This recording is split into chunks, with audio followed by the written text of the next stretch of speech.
Al 'n bietjie gesels oor die aardwurm besigheid. Ek is van Aardwurm SA.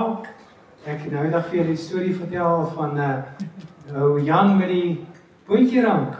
Dis hoekom sy boontjierank so groot is en geword het, is omdat hy aardwurm misgebruik het. So as jy 'n tuin wil hê wat fantasties produkte lewer, ons het die regte produkte om dit te doen. Ou kry mos 'n wurm staan in jou tuin. Baie mense dink dis die regte een, maar dis eintlik 'n slangwurm, noem hulle dit, of 'n nightcrawler. Ons gebruik weer 'n ander soort, as noem dit die rooi wiggelaar.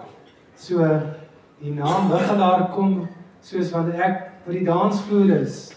As jy jou lyf so swaai, dis hoe 'n wiggelaar werk. As jy hengelaar hom gebruik, dan swaai sy lyfie so, dan trek dit die visse aan. En daarom vang hulle baie met die rooi wiggelaar. En verder is dit 'n komposwurm, so hy verwerk dit goed. Die tweede ding wat ek mee besig is Bitcoin Wise.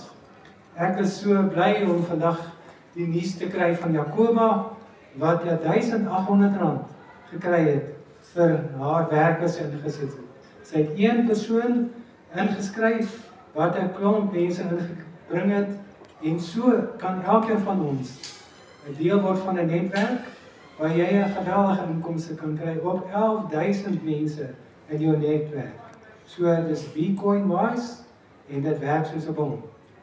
Baie dankie.